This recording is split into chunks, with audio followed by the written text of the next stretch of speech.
Let's finish with part 3 of our lecture discussing insulin and oral hypoglycemic medications.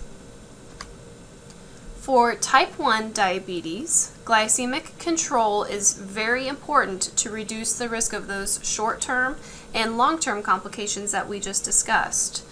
They will be able to attain that tight glucose control through these main ways: having that carbohydrate consistent diet and following those guidelines, incorporating regular exercise into weekly routines, and then monitoring blood glucose at home, whether that's with the finger sticks every day, or some patients have years after being diagnosed, they are able to qualify for a CGM, continuous glucose monitor, which you can see here, the Dexcom on this picture. So that's amazing technology that gives real life accuracy of blood glucose readings throughout the day. It's about every few minutes it'll update and give what the glucose readings are.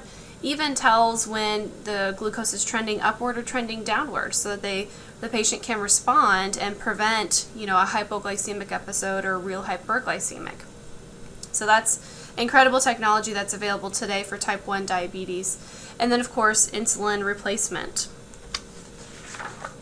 If you remember, we discussed that all patients with type 1 diabetes have to have insulin replacement. They are insulin deficient. So that can be administered in different methods. Could be doing subcutaneous insulin injections every day. And typically they're going to be using a combination of the short-acting and intermediate-acting insulins to give them better full coverage. Or after they're diagnosed, not right away do they get an insulin pump, but usually, years down the road, a patient can, if they qualify for it, then the continuous subcutaneous insulin infusion via an insulin pump that you can see here in the picture is, again, amazing technology that it will, dose the insulin based on the dose that the patient, puts in there, how many units that they need administered, and then it is adhered to the abdomen. There is a small catheter that goes in through the subcu tissue, and it just administers the insulin for them, so they don't have to do the multiple sticks every day. So that's really, really nice for type 1 diabetes. And we always, nursing-wise and the patient always needs to be aware of and be looking for those signs of hypoglycemia, because especially with very intense insulin therapy, it is a very high risk that an episode of low blood sugar can happen. So patients need to know what those symptoms are, and as well as nurses. And just want to reiterate that for type 1 diabetes, oral hypoglycemics are not an option. They are absolutely useless because type 1 diabetics are insulin deficient, so therefore it has to be replaced. I have read some recent research studies that the ADA discussed that actually looked at the effects of metformin in type 1 diabetes, and in addition to the patient taking insulin. So a type 1 diabetic taking insulin, and they added metformin to their medication regimen to see if it would give them better glycemic control. And the results showed there was really no improvement in glycemic control, and just led to some GI adverse effects for the patient, so really was not beneficial in controlling type 1 diabetes. So insulin is the only treatment modality that is effective for type 1. Now the approach to treating type 2, of course we need to intervene as soon as it is diagnosed, and want to intervene as early as possible, but we're going to accomplish good glucose control through diet, exercise, and then if needed, medication therapy. Insulin is recommended for type 2 diabetics who are having weight loss issues, and they're on oral medications already, and they're still having severe hyperglycemia. And so a lot of times these patients are going to have just, chronically elevated hemoglobin A1C, and demonstrating that their blood sugars are just elevated all the time. So those are the type 2 diabetics who would then potentially need to have insulin incorporated into their medication regimen. So we're going to look at the common classifications of oral hypoglycemic medications that are indicated today for type 2 diabetes. These are the 7 main classifications that we're going to look at, and we're going to discuss some medications within each of these classes. So starting with these sulfonylureas, and I do want to point out that, of course, medications are in conjunction with diet and exercise therapy. That's something that patients always need to be taught. And we'll discuss with each class, but some of them are associated with weight gain as a side effect, and so that's really not the best choice of medication for a patient who is obese and needing to lose weight. So the first class here, sulfonylureas, they promote insulin secretion by the pancreas and increase the response to insulin in the body. These, of course, contain sulfa, so we need to assess patients for sulfa allergies, and that would, of course, be a contraindication to this class of meds. The other main side effects here, hypoglycemia can occur and weight gain, so that would not be the best choice for obese patients. Aplastic anemia and hepatitis are a risk as well. So monitoring LFTs, looking for the risk of hepatitis, and then monitoring CBCs, looking for signs of aplastic anemia would be important as well. So here are some first generation medications in this class, and then second generation.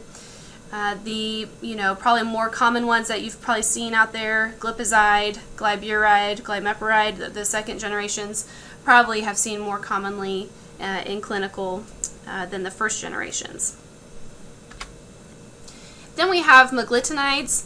These promote insulin secretion by the pancreas and helps prevent that postprandial glucose increase, meaning like after meal intake. So they help kind of control that surge of increase in the glucose.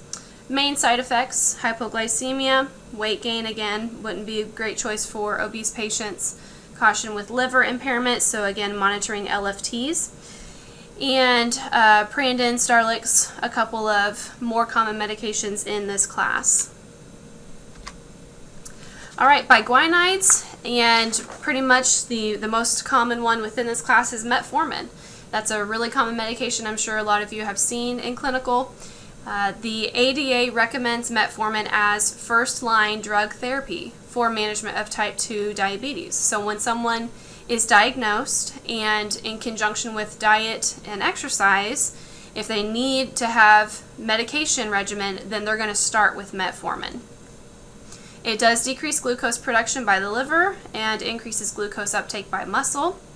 It typically does not cause hypoglycemia when used alone, and there's no weight gain associated, so that's a good effect there that makes it really applicable for a lot of patients.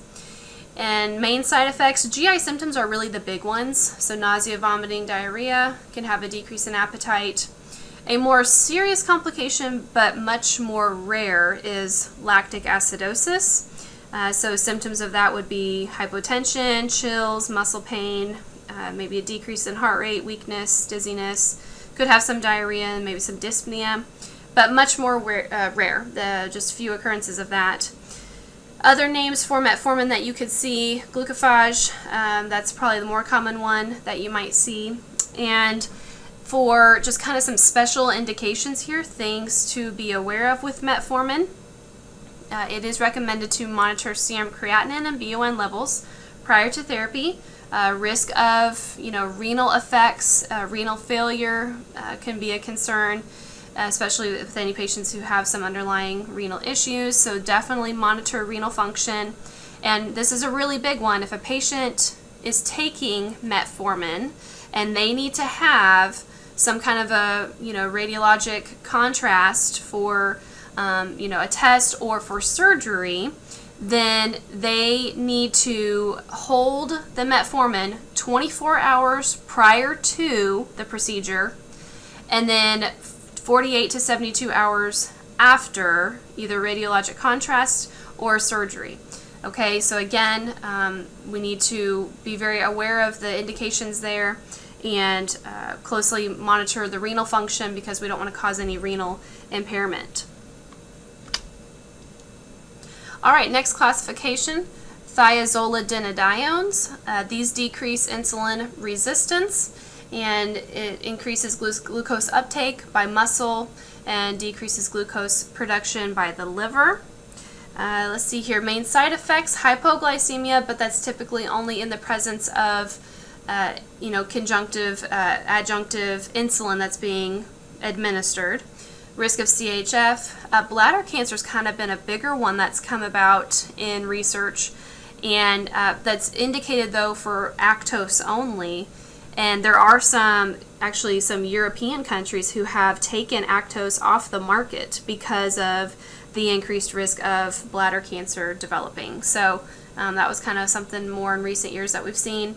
Weight gain can be associated with these, so not indicated for obese patients. And for females, we also need to teach it could decrease oral contraceptive effectiveness. All right, the next class, alphaglucosidase inhibitors. These inhibit carbohydrate digestion and absorption, decreasing that postprandial rise in blood glucose, meaning after meal intake. So it does not decrease blood glucose alone, needs insulin in conjunction with the alpha-glucosidase inhibitors to decrease the glucose. So the main side effects here, some GI symptoms, cramping, distension, flatulence, maybe hyperactive bowel sounds. They do recommend taking it with food to help maybe decrease some of the GI irritation. This does not have a side effect of weight gain, so that's a positive there, but not recommended for patients with a history of IBS just because of all the GI side effects that can be associated with it. All right, the next class, dipeptidyl peptidase 4 inhibitors.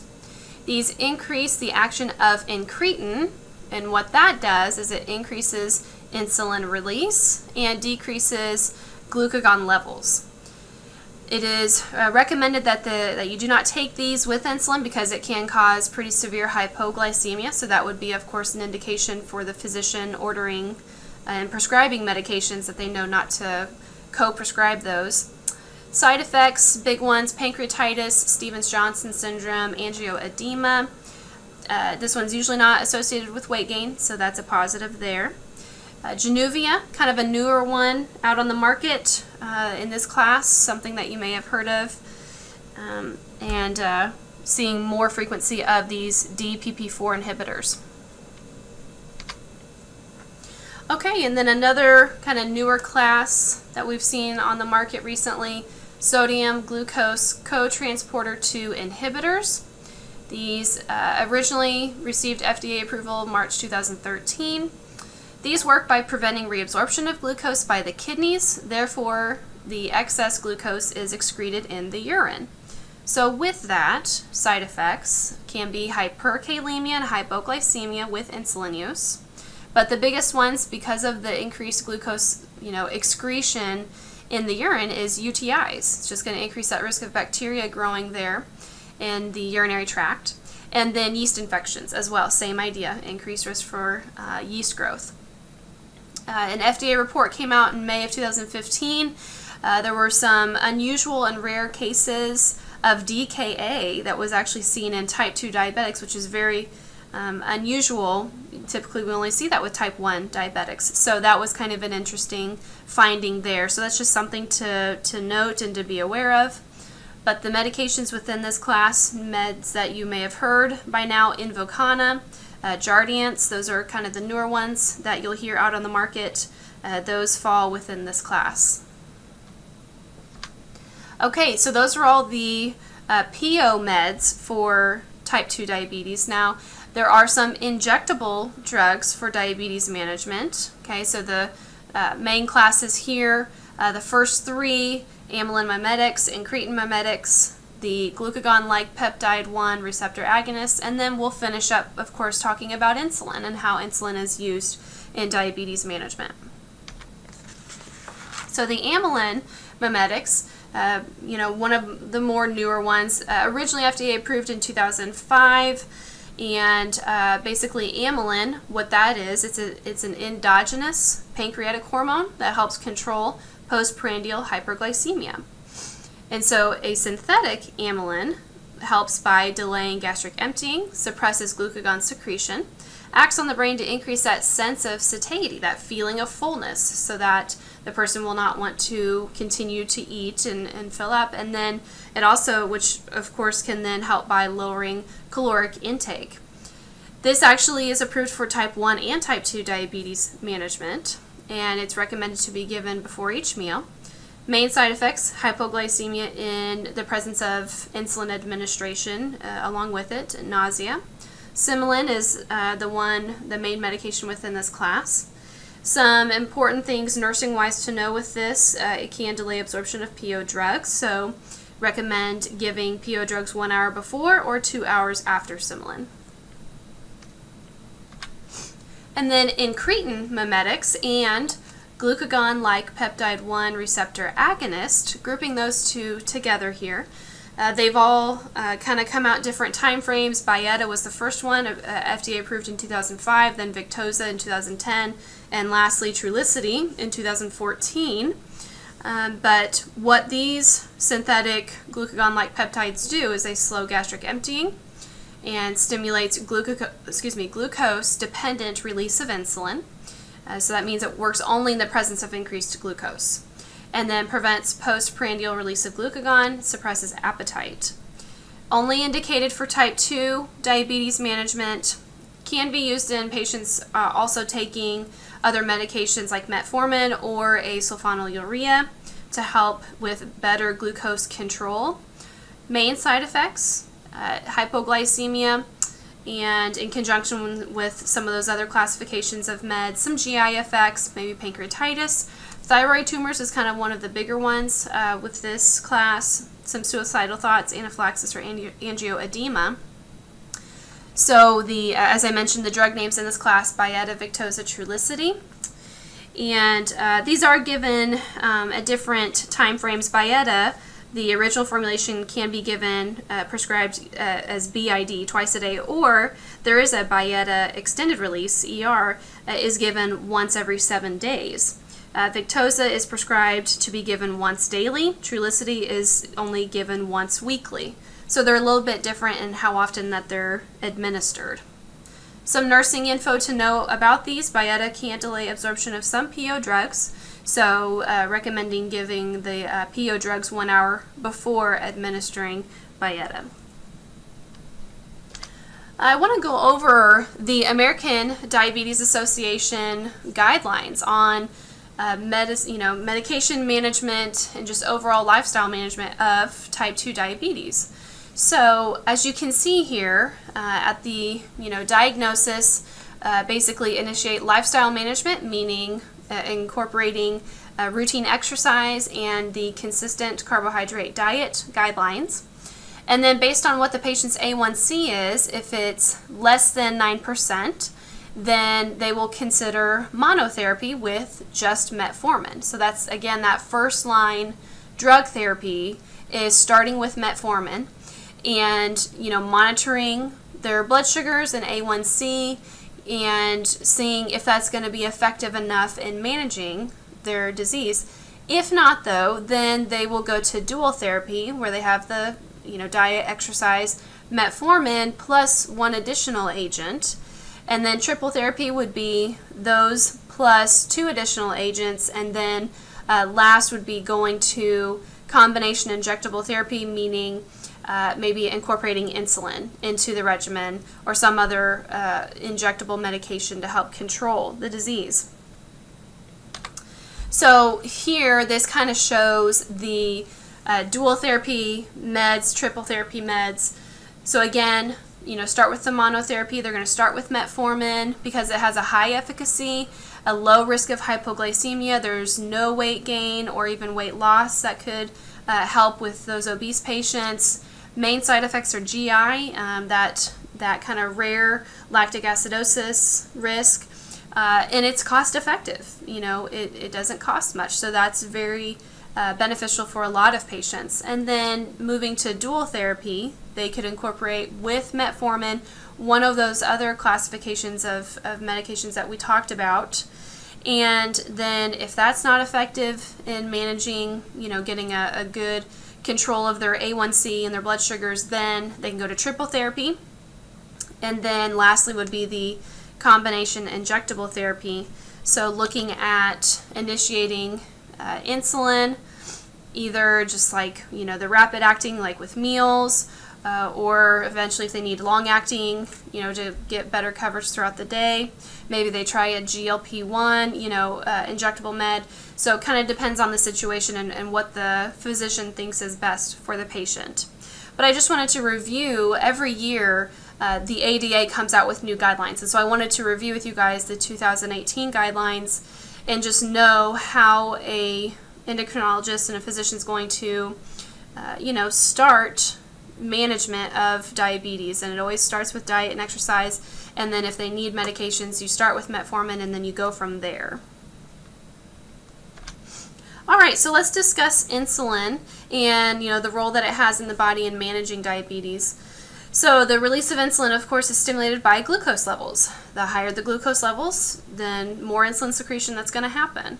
Insulin release can also be triggered by other things like amino acids being present, fatty acids in the present in the body, or ketone bodies present. Insulin stimulates the active transport of glucose into the cells. It also promotes fatty acid synthesis and conversion of fatty acids into fat. And then insulin enhances protein synthesis in the tissues, stops the conversion of protein into glucose. Overall, though, if you want to sum it up, insulin regulates the use of body fuels.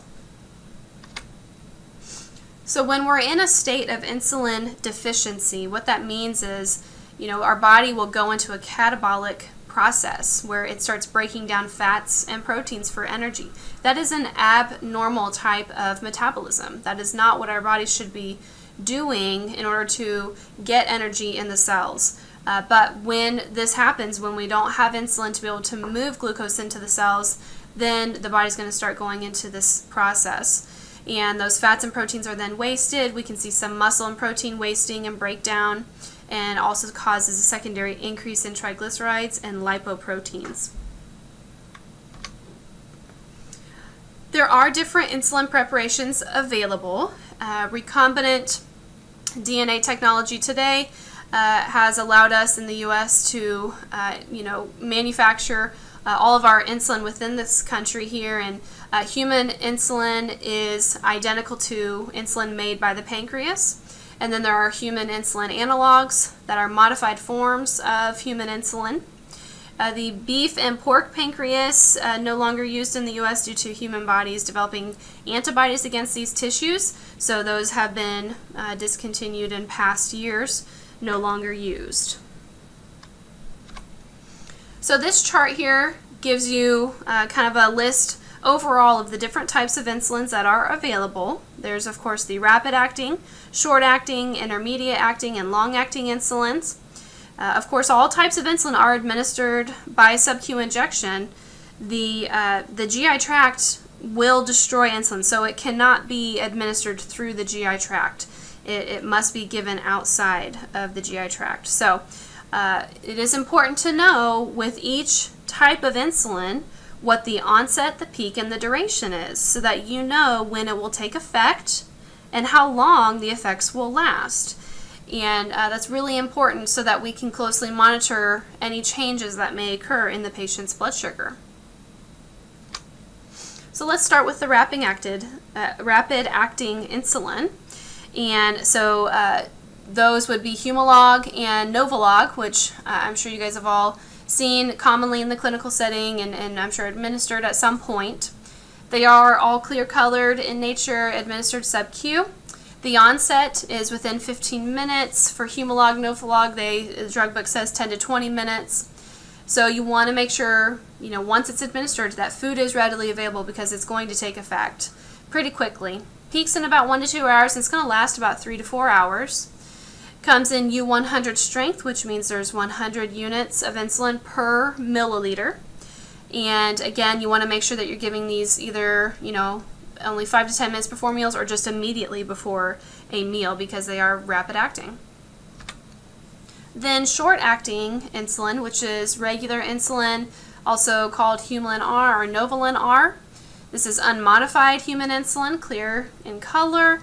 Administered subcutaneously is the most common route. It is approved to be given IM, but rarely do we do administration of regular insulin IM.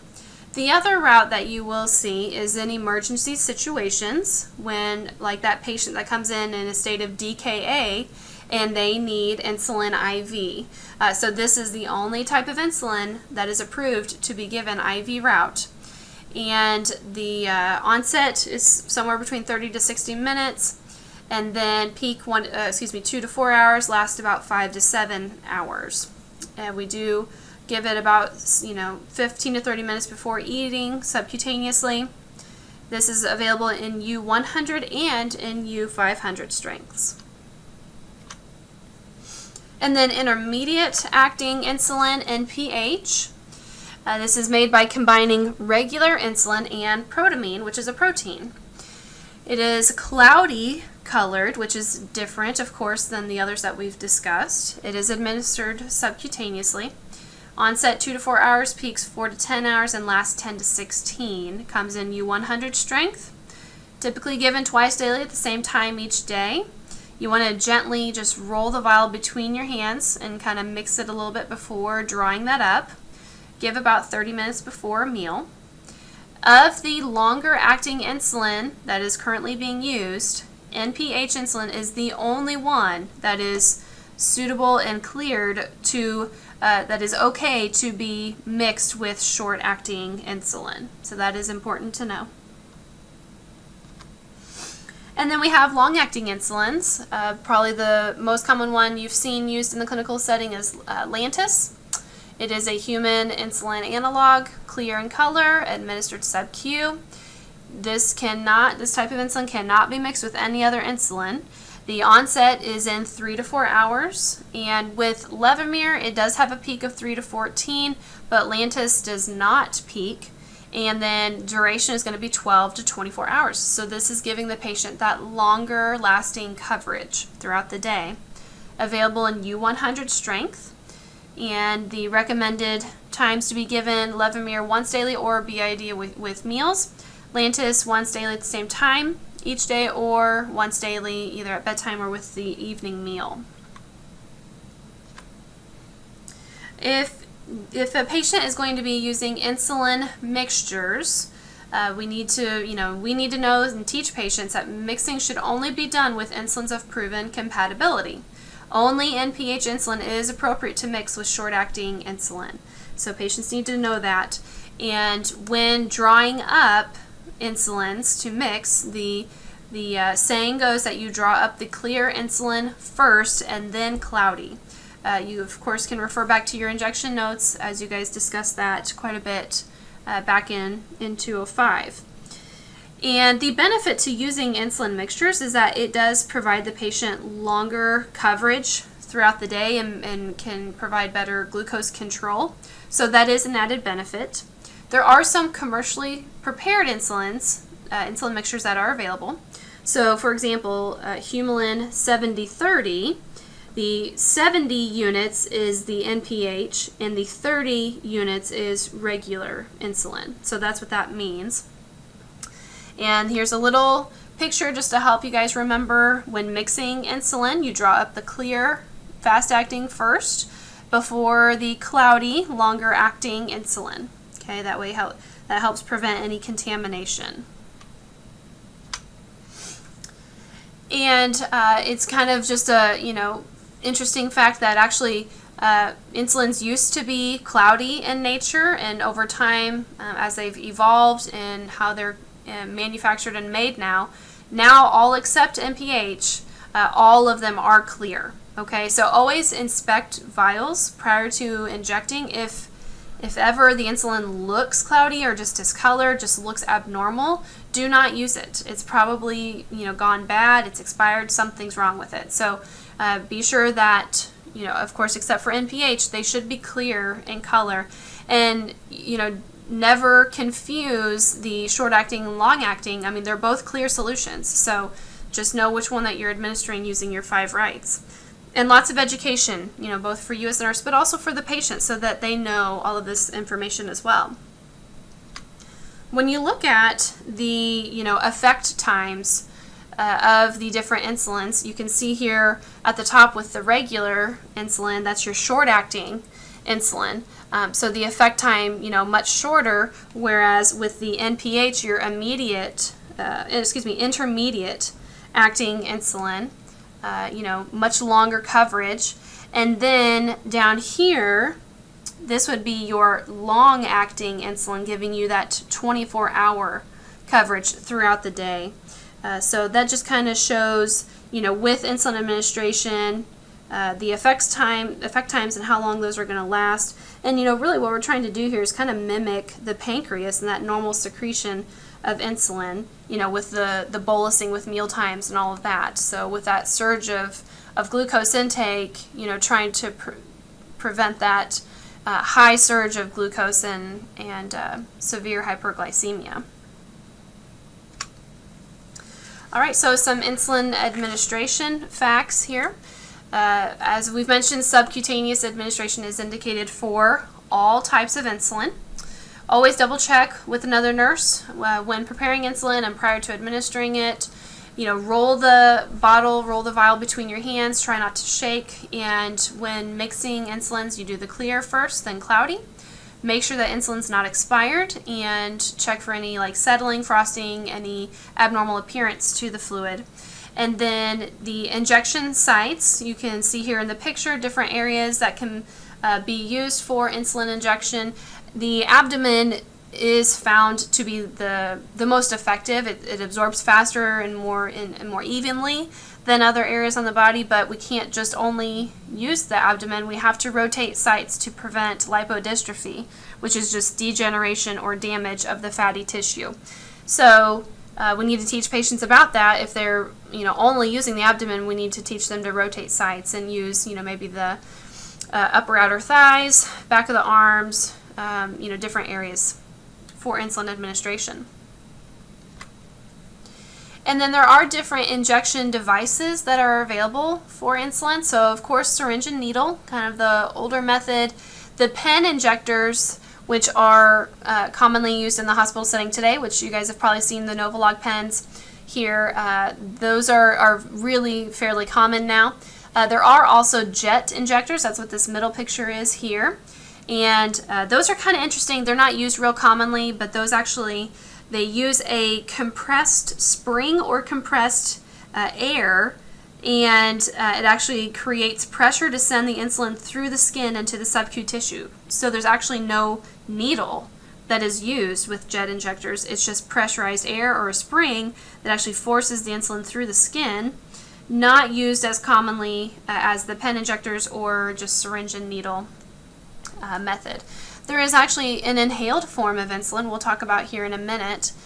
Subcutaneous infusion, so that's with the insulin pumps that are continuously inserted. They're inserted through the skin and adhere to the skin, so they're constantly is a catheter through the skin there that is infusing insulin. And we will also talk about a bionic pancreas, just how technology has improved in treating type 1 diabetes. And then IV infusion, of course, only indicated for regular insulin. It's the only type that we can do IV. And it's important when you're doing your nursing report that when you're caring for a patient that is a diabetic and you have administered insulin on your shift, you always need to, in your report, let them know what time you administered insulin. That way the next nurse can kind of be on the lookout for any signs of hypoglycemia at that peak effect of the insulin. So very important to know, did you give a short-acting, a long-acting insulin, what type did you give, that way they know when that peak effect will happen. And when administering insulin, of course, always pinch up the skin prior to injecting so that we stay within the subcutaneous tissue.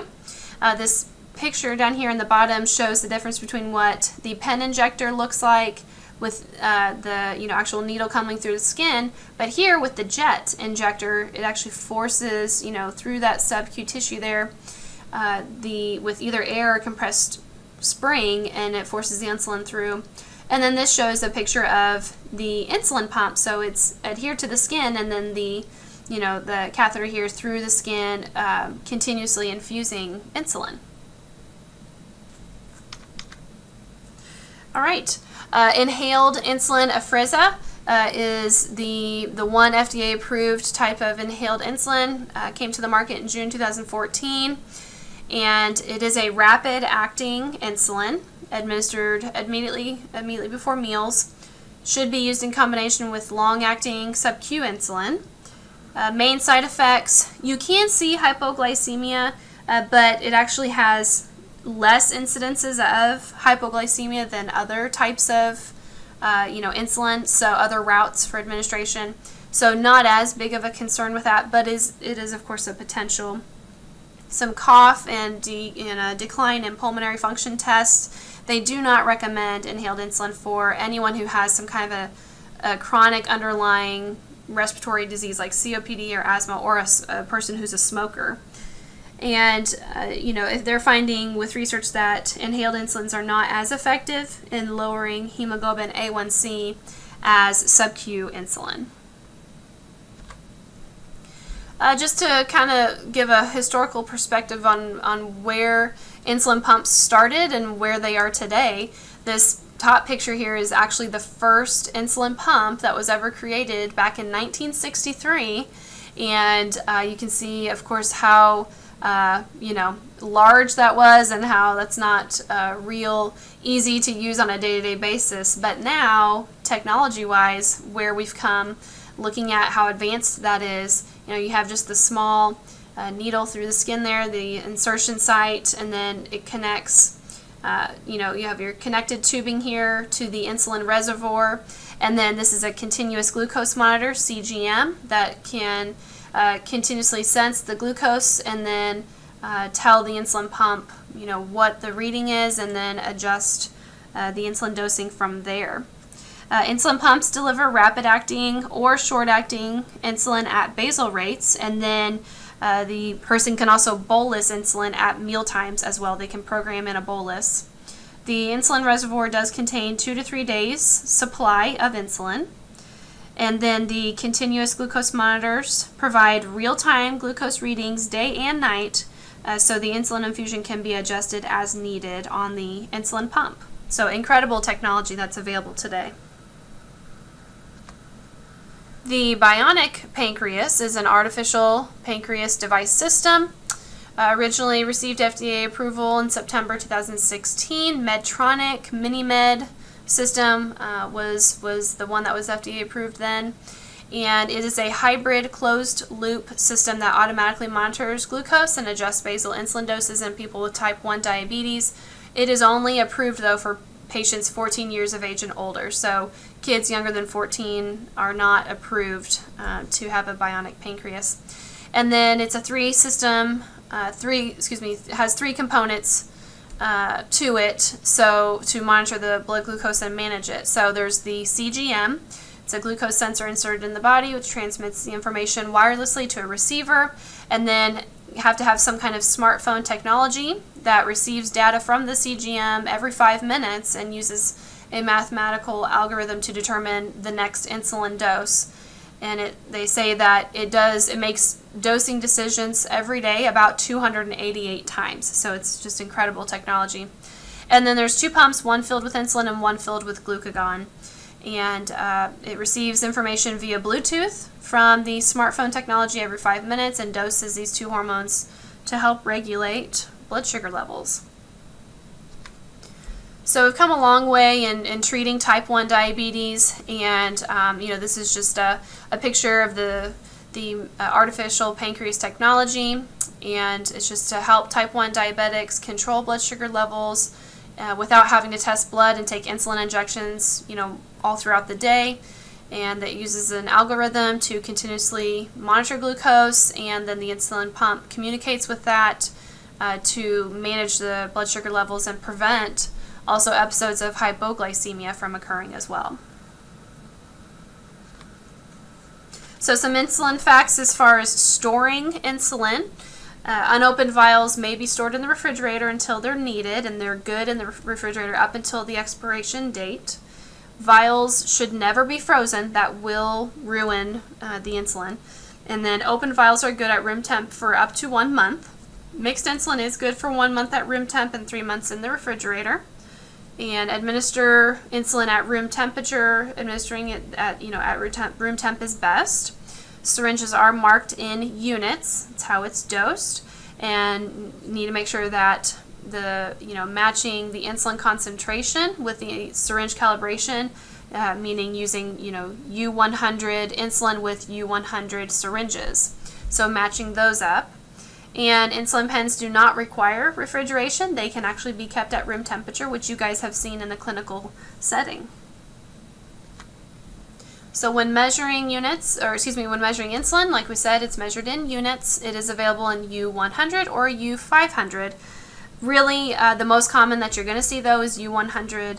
U500 is only used for extremely insulin-resistant patients. So most commonly, you're going to see the U100. And again, that means that there's 100 units of insulin and 1 milliliter of solution. And you must inject U100 insulin with U100 syringes. So as shown here, this is a U100 syringe, and it even says on the box, used with U100 insulin syringes only.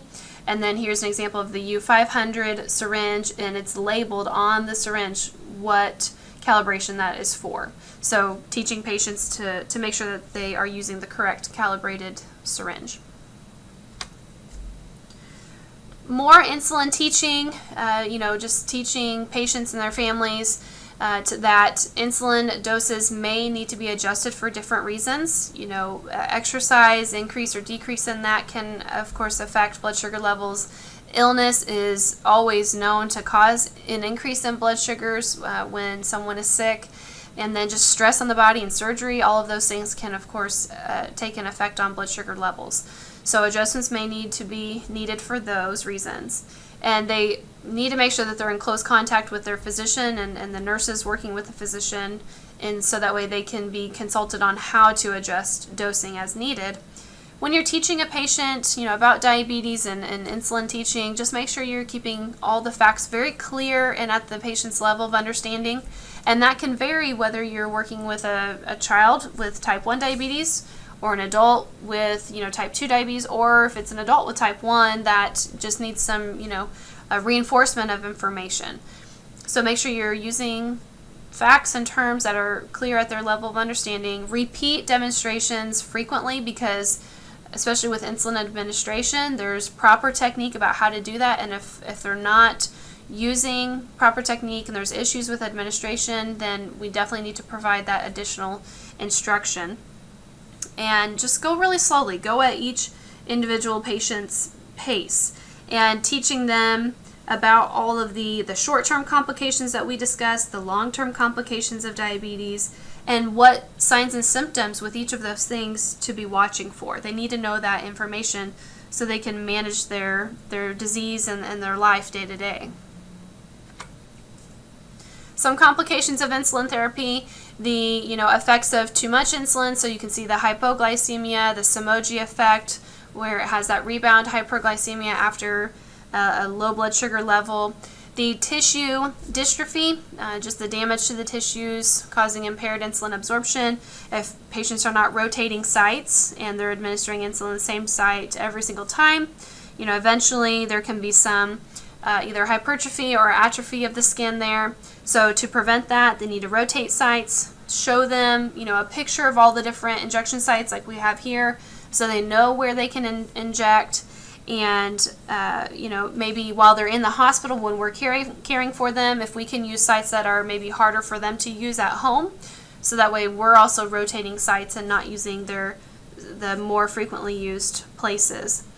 And again, the abdomen is kind of the most effective in absorbing and all of that, but any of these sites here are indicated and effective for insulin injections. Some complications of insulin therapy, if they're not complying with the consistent carbohydrate diet, then of course we can have some effects on the blood sugars there. If there's any errors with their technique on insulin administration, or just non-compliance with insulin administration, And there's a lot of factors that can go into that. Maybe they actually are having more, retinopathy issues, and they're having some visual disturbances, and they can't actually see exactly what it is that they're doing, or they're not able to see where they're injecting if they're doing that correctly. Failure to rotate sites, inadequate mixing, either frozen or expired insulin, improper self-dosing or self-adjusting of insulin. If there's any other medications that they're taking that's interfering, that could be a risk. And then just irregular exercise, so it's hard to gauge how blood sugars are going to be trending. And then just any psychological errors, maybe lack of knowledge on proper insulin administration and action. So teaching patients all of that good information that they need so that they can manage their disease at home. As nurses, just kind of summing up the insulin therapy information here, we know, of course, that type 1 diabetics have to have insulin. It is a must. Type 2 diabetics may require insulin, but not necessarily. And with all insulin, we know that it has that same basic action, but what does vary is their onset, their peak, and the duration. So it's important that we know those so that we know when they're going to take effect in the body.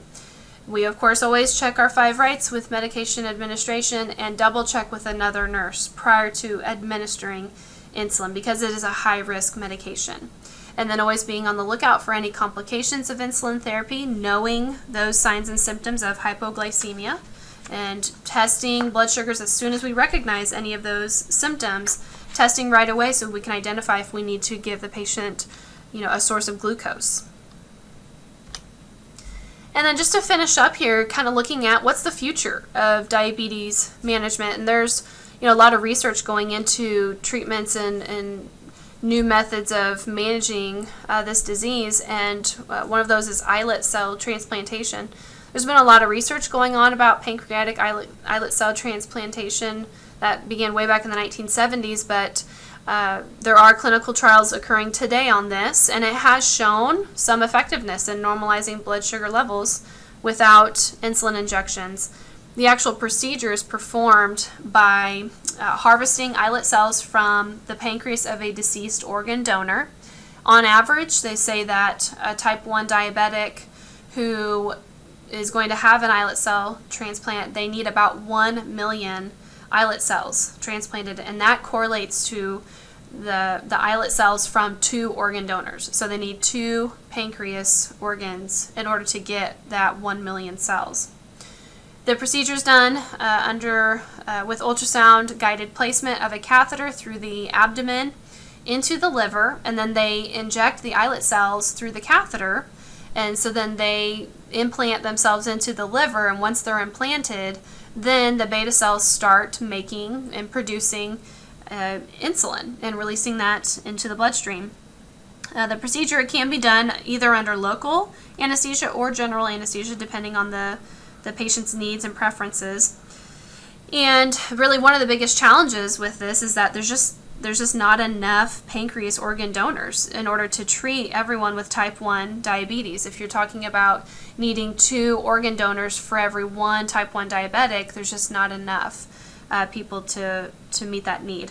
So that is a challenge. It is reserved for type 1 diabetics, this procedure, and especially for those that are having renal issues, if they're going to be having or have had a renal transplant, and those type 1 diabetics that are having recurrent ketoacidosis or very severe episodes of hypoglycemia, despite their best efforts to manage their blood sugars.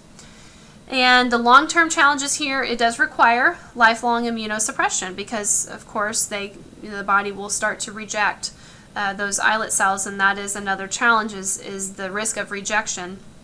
With immunosuppression therapy, that increases the risk of infection in the body. It also increases the risk of tumor and cancer development in the body because the body can no longer suppress that.